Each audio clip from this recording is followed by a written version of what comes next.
This is a Hipsters of the Coast podcast.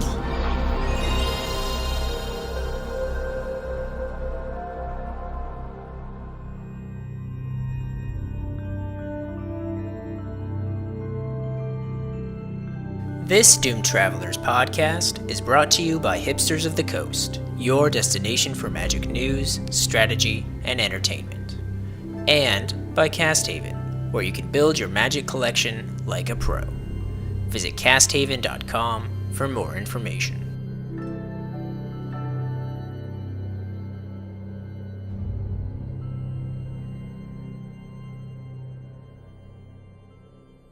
Welcome to the 20th episode of Doomed Travelers, the podcast where we play Destiny and talk about magic. We are thrilled this week for the return of Matt the Obliterator Jones. I'm joined, of course, by Dave McCoy. I'm your host, Rich Stein. Unfortunately, Brendan McNamara is unable to join us this week because he is Avengers.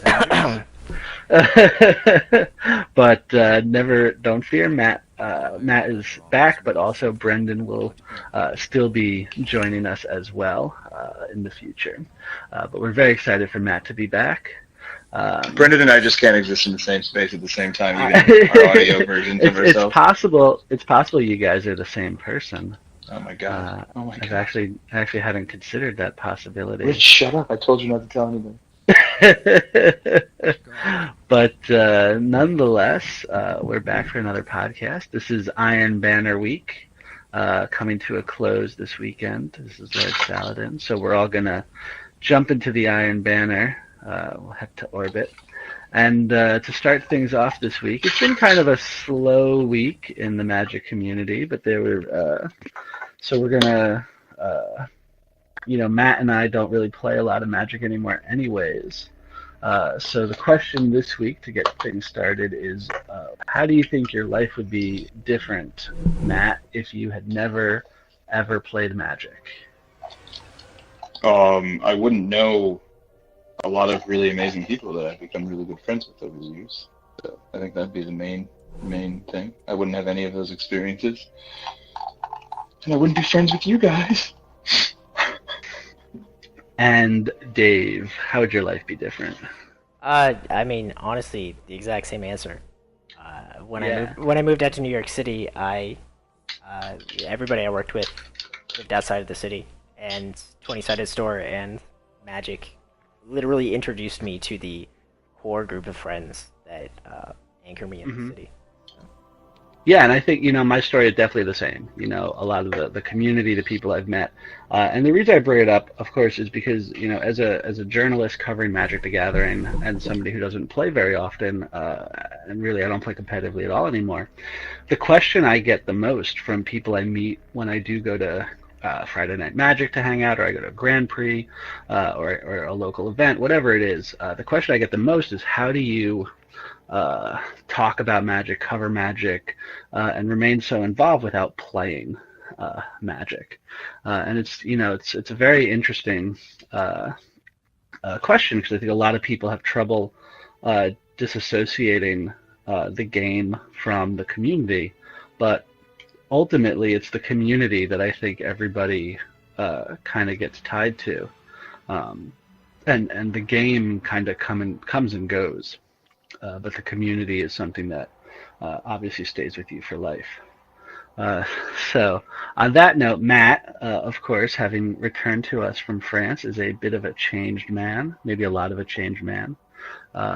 Probably not going to be playing so much Magic anymore, yeah? Yeah, I was actually surprised because when last time I went to Germany, I spent like $2,000 buying German cards, and to German out all my decks because I prefer German cards.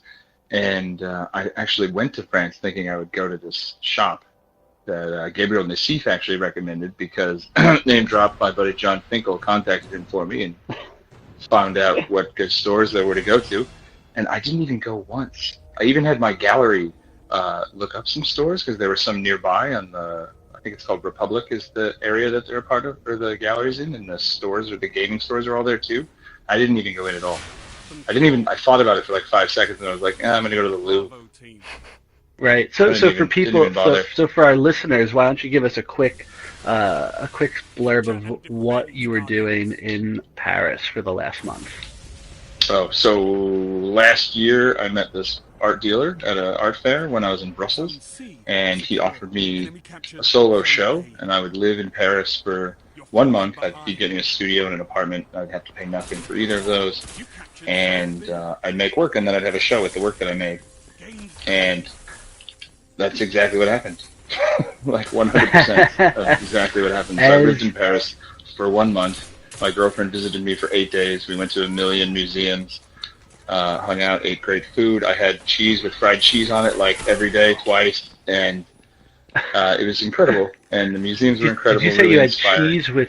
Did you say you had cheese with fried cheese on it every day? Yeah, we would like order a salad. There was this one salad, I can't remember what it's called, and it would be like a legit regular salad with green things in it, and then it would also have like 3 toasted pieces of baguette, like slices of baguette, and they would have goat cheese on it, and then maybe fried cheese on top of the goat cheese. And That sounds that's pretty the reason good. you got it. You didn't get it because of the lettuce. You got it because of the fried goat cheese. It was insane. That sounds pretty good. And then, after a week and a half of being there, all the supplies that my dealer had gotten for me, we spent like 3 hours at this amazing art store called Marin, which is just outside of Paris, and I had the best canvases I've ever worked on, special made for me. They were linen, because linen is incredibly inexpensive there. It's just all shit you can't get in the States at all, and it was super, super inexpensive. And then you had your show. Yeah, then I had the show, and it was great. And a lot of people came, especially for a guy who had never been to Paris to exhibit before. And a bunch of stuff sold. A bunch of people had really good things to say about it. And best gallery artist relationship I've ever had in my life. It's amazing. It's pretty amazing. And now they represent me. And now you are back. They represent you in France, right, or in general, or? Okay, no, in cool. France and Europe as of right now. I'm sure if I got other dealers in Europe, they'd have to figure it out. But right. At present, they don't. That's exciting. Yeah, it was the best trip of my life, easily. So Jones, while you were in Paris and not playing Magic, how did all those Magic cards make it into the paintings that you were making? Yeah, just real quick, for those of you listening, you can go to mattjonesrules.com and take a look at some of the work Matt's done, and also specifically some of the work we're about to talk about. Yeah, so I take a lot of pictures of things with my iPhone, and one of the things I took a lot of pictures of, they happen to be Magic cards, because there's a lot of Magic cards in my life. And so, I was looking at, there's Mercadian Masks is my favorite type of land, like basic land, I think. And there was a really beautiful forest, and I have a box full of German Mercadian Masks land, and I was telling my girlfriend that I really thought this card was beautiful, and so I took a picture of it and sent it to her. And then when I was in France, I was looking at pictures for things to draw, and so I saw that picture, and then I realized that if I thresholded it in Photoshop, it looked sort of like a butt. And I thought that was really funny, so I printed it out, and then I did a drawing of this forest that looked like a butt. And then all the French people thought that was hilarious. They're like, you know this is a butt, right? Like, no, it's a forest. What are you guys talking about? And same thing, like when I bought my first Mox, which was a Mox Sapphire, I just kept it in a hard case, and I would put it on top of different things and then take pictures of it with these different things, with the idea, could I use this thing that's really beautiful as an object that holds value and meaning to me? That is actually, at this point, a Mox is pretty literally a magical item to me, even outside of the game. It just holds so much. There's something there that is maybe not describable, or maybe better described by somebody who has a really good grasp of language that I do not have. And so a couple of the drawings ended up in my practice over the last year have had Mox Sapphire in it, and other things that I bought that have that kind of value. So things in my life show up in my work, and magic is in my life. And I think that the fantasy illustrations inside of Magic cards, or that Magic cards have in them, are, that's remains the best part of the game. When I was a kid, I definitely paid attention to that, and had a lot to do with why I became an artist. I was just looking at the card art. So I think paying tribute to that in my work is very important. Yeah, it's exciting how people find different ways in their life to tie back to the game, whether it's through writing or through artwork. A lot of there's obviously countless artists get started as artists because they impersonate art that they see, right? It's basically where you start. And magic art, I don't think you ever leave that, really. I think all the best artists are always looking at art and you're just copying stuff to try and find how you make whatever that thing is, And what's your version of that? I think Noah Bradley just did a 25-day thing on Twitter where he encouraged people to do that, and he did the same. He would post a work of art, and then not his version, but I think something that he felt was in the style or inspired by. Yeah, inspired by. I think that that's piece good. Of art. The whole last year of my tenure at Cooper Union, all I did was copy Martin Kippenberger paintings because all I could think about were Martin Kippenberger paintings, and I didn't think I was copying Martin Kippenberger paintings, but I absolutely was just ripping him off left and right. There was nothing I could do about it. And I think that's how you learn. I drew Shivan Dragons countless times when I was a kid, and now when I run, I have those big Mirage lands that I got from Arena League a million years ago, and I think the swamp has this. It looks like a muscle man arm coming out of the water, but I think it's supposed to be like a Loch Ness Monster kind of head and neck thing. And I think about that form all the time. And I think it's important to use those forms in your work, especially if they haunt you in that manner, where they're there, in the back of your mind when you're doing other things. And magic's definitely something. Maybe that's the best part about magic, is that it is always in the back of my mind. Even as a guy who I couldn't care about playing Magic any less than I do right now. I don't think. I'm just not even a little bit interested. But I still think about it a lot. I don't watch Magic on TV, but I just spent $190 on foil unhinged lands from my buddy. I bought them off my buddy, and Kadar was giving me shit. He's like, "Why did you just buy these? I thought you stopped playing." I'm like, "I'm not going to play with them. I'm going to get them framed." They're gorgeous. I've got them hanging up. I have them hanging up, man. I've got those. The prints. I have the prints. Prints of the John Avon. And partly, part of the John Avon prints for me and Unhinged personally is, sure. I mean, I think the art's gorgeous. I think those lands are just absolutely stunning. But at the same time, 3 out of the 5 are. Yeah. But Unhinged was, for me, I was in college during Unhinged, and I played the Unhinged pre-release with my roommates, and, we had bought a bunch of boxes of Unhinged, and we drafted it all the time, and it was really just an experience and a memory that kind of goes into the whole thing, which, ties back to the, things are bigger than the game, right? It's not just a game that's being played here. There's a community built around it. Didn't they say there's going to be a new unset soon? Or did I make that up? Mark Rosewater constantly is asking people if they want a new unset. So, we can switch gears for a second here on unsets. The problem with the unsets was that when they came out, Wizards was not really... they didn't really understand the market properly for a set like Unhinged and Unglued. What they ended up doing was they printed those sets the same way that they would print any other expansion set. So Really? the print runs were massive compared to the demand. And since then, they've learned how to temper that with sets like Plane Chase and Arch Enemy, and now, of course, I think with Conspiracy, they really got the numbers down. I have a 0.69 kill-death ratio, by the way. Did you really? That's just how I'm starting the night off. I'm going to start off with a 0.69. Boom! Where is it? Wow, good job. Welcome back. Hey, thanks. But so the problem is that historically now there's this stigma that that it was a bad set because it didn't sell to the expectations that they printed. And that was true for both unsets. So that's why that Mark Rosewater has trouble getting the green light for the next unset. And he wants to do it.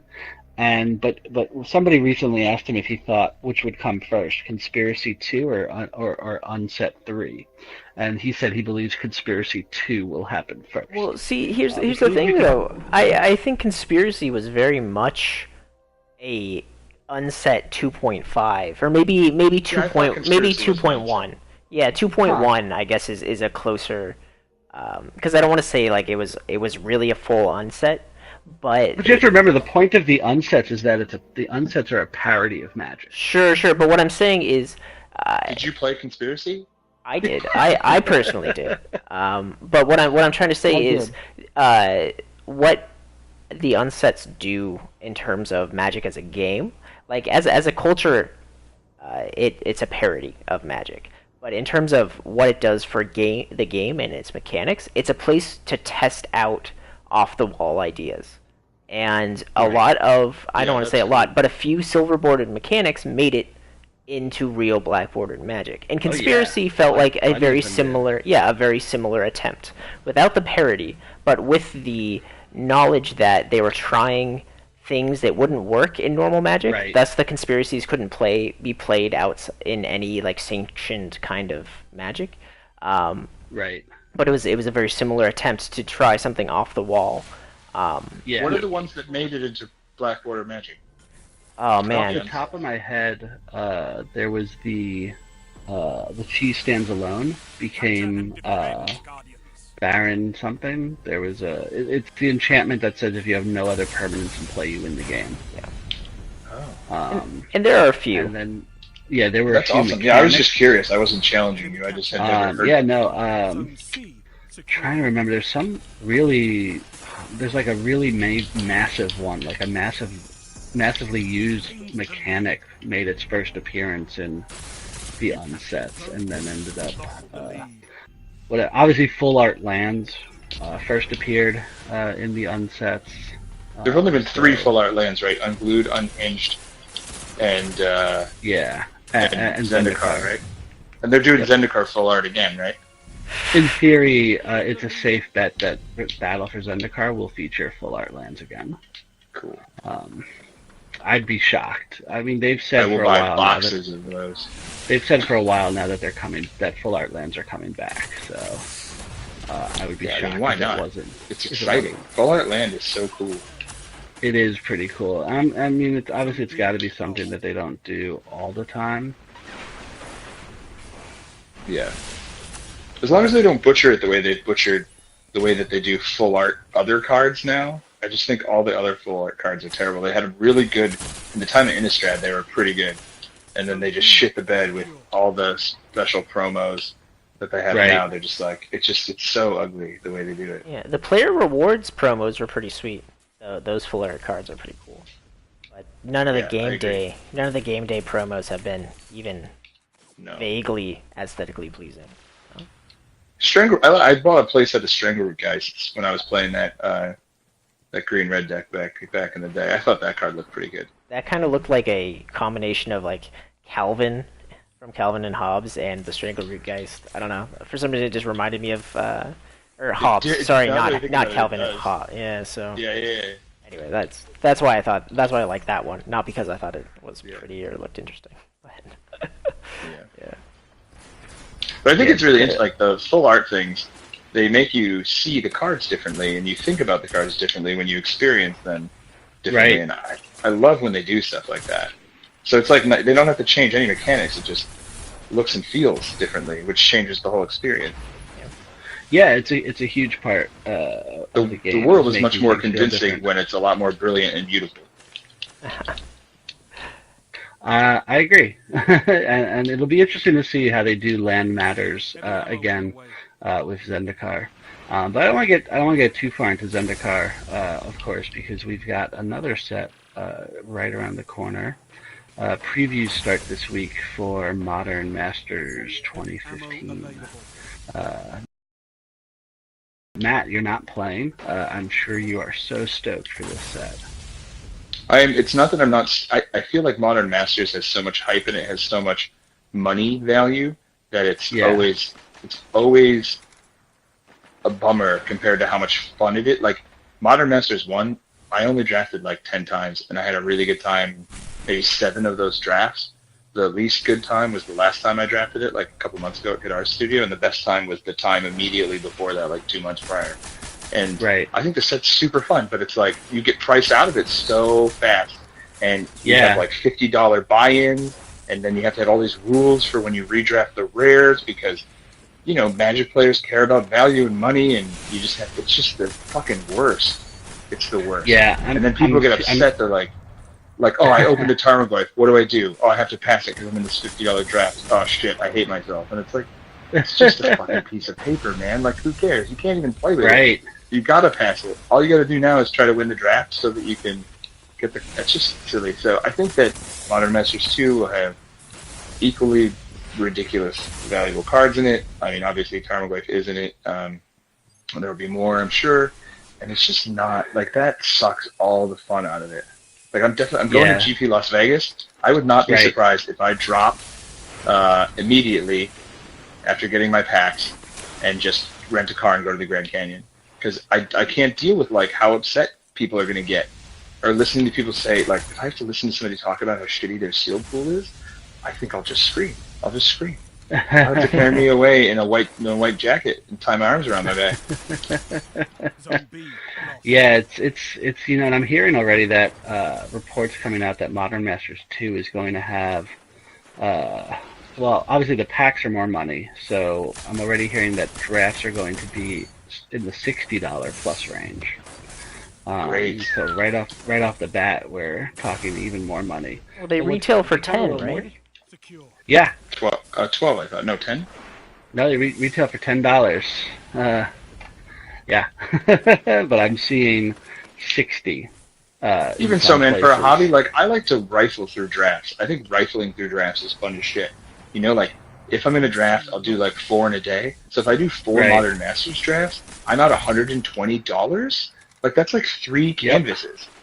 Like, that's crazy. Yeah. It's not like 3 canvases. I mean, 3 little ones, I guess. But it's still, like, that's a lot of money for a fucking hobby. Yeah, especially like, for people who can barely afford to play regular Magic, let alone. Yeah. So it's definitely a little concerning because the like I spent $60 on Destiny one time, and then I spent $30 on the 2 DLCs. Yeah, it's $90, and I've been playing this. When did this game come out? In July? Yeah, September-ish. Whatever. Still, it's a million years in Magic time. Yeah, you're basically right. Yeah, or the $0-ish that most people spend on Hearthstone. Yeah, honestly, that's one of the main reasons. One of the main reasons I started in. One of the reasons I stopped playing Constructed was it just kept costing way too much money. It is so much more cost effective for me to draft with my friends than it is to continually update a standard or modern deck. So it is. It's a very expensive game to play, and the interesting thing is that Modern Masters is supposed to help that problem, not exacerbate it. It just never works that way. Like, it didn't work that way last time. It's not going to work that way this time. I don't think Wizards really understand anything other than how to basically make really good sets that are really fun to play. And they don't even get that right all the time, but they get it right enough of the time that it's awesome. Well, see, I just like when they start playing with the economy of Magic, I think they just fuck that up every time. Well, here's the thing. I don't think it was a failure in terms of addressing the financial aspects of Modern. They did poorly with the mythics, like Tarmogoyf and Bob and Vendilion Click, but every rare dropped. I think the last numbers I looked at or read were like 50%. The rares dropped in value by 50%, which is basically what the set was supposed to do. It did, but the new Modern Masters I'm more worried about because it's more expensive and there are already reports coming in from stores that they're getting a smaller initial allocation of Modern Masters 2015 than they did of the original. And that's a little disturbing, but I honestly think that the problem there lies with the distributors. But that's a topic for another day, I think. I mean, I think the overarching question about Modern Masters is whether or not you can successfully moderate the cost of modern cards through a draftable set. You know, Commander's Arsenal is one way of getting new cards out there, or like reprints out there, but it's not meant to be drafted. You know, so you don't have to pay $60 to draft it once. So whether or not trying to wrap reprints, like money-based reprints, in a limited set is a good idea remains to be seen, because it just ends up pricing people out of actually drafting it. Yeah. Okay, do you feel this way? Like Luis sent out an email saying that he was making it available. All the Modern Masters pre-order boxes were becoming available, and I'm intending on buying none of them. But even in reading that, I was like, oh shit, I'm screwed. If I don't buy these boxes, I'm going to be way behind. I'm not going to have any of these boxes. I'm not going to have any fun. Like, I'm just going to miss out on all this value. Like, you know what I mean? Like, I feel really stressed about that. And so that's the fear of missing out. So I just can't do it. I know. I understand that feeling, and I understand why that pushes you away from wanting to engage in it. I personally bought one box mostly because I wanted to make sure that I got to draft it once, without having to argue with someone about the place or cost of the draft. So if it's my box, I get to determine those things. And if I want, I could just have everybody draft them for free and just keep everything, you know? So yeah, anyway, that's why I bought a box. But yeah, it's probably not going to be worth the amount of money I spent on it in terms of like actual value I get out of it. But in terms of fun and companionship, it'll totally be worth it. How much did you spend on it? Like $265 from Luis. Is that good or is that bad? I think that's retail. It's a little over retail. Like retail $240. That's not too bad. Yeah, I mean, you know, it's funny. I don't know how familiar you guys are with sports cards, trading sports cards. But in the sports card trading world, there's these people who do box breaks on the internet. And the way that they do this is basically, so for example, in the NHL, there's 30 teams in the NHL. And you would buy into the box an amount of money for a team. So you would, basically bid on eBay or however you wanted, and you would get a 30th share of this box, right? And then whoever owns the box opens it up, and every rare goes to whoever paid for that team. And you're basically just getting, some people are getting a ton of value, and some people are getting nothing. But everybody is just taking a risk. And I thought to myself, could you do that with a box of Modern Masters? And get people to buy into the colors. Say, you'd bid on how much is the green share of the box worth, right? Or the blue share for whatever rares there are. And then whatever rares you open go to whoever paid for that color. Interesting. It seems more complicated and less interesting, but also another way to do that. Yeah. It was just a thought I had. But Modern Masters is probably going to be filled with a ton of value. Some spoiler, by the time you're listening to this at home or on the road, wherever you are, spoiler season will have already begun. And you'll know some of the cards. We'll all know some of the cards, but spoilers start this week. And the expectation is that there will not be another situation like the Kamigawa Dragons. All 15 mythics are expected to be bombs. All 5 commands are expected to be reprinted. There's going to be a lot of value in this set. So I don't think that you should be too concerned, Dave, with the value you'll get out of your box.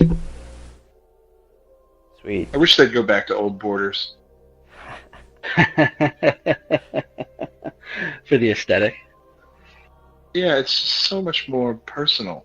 I feel like. Yeah, the problem with the old borders was there wasn't enough space in the text of those boxes. Yeah. That's perfect. Yeah. Quit writing so much text. They should do full art old border cards with no text. That would be I don't know. I've seen some alters of full art old border cards. They should just send out prints of the card art. Yeah, they should Send just out send prints. any art that I like. They should send me prints of. That's it. And then I'll only say really great things about Magic all the time. Nice. There you go. On that note, this is we're gonna keep playing some Iron Banner, but I think this is it for this episode of Doomed Travelers. Thanks for joining us, and hopefully all your boxes of Modern Masters contain exactly what you hoped they'd contain, which is probably multiple foil Tarmogoyfs. So Matt, now that you're back from France, can you remind me how to turn this off?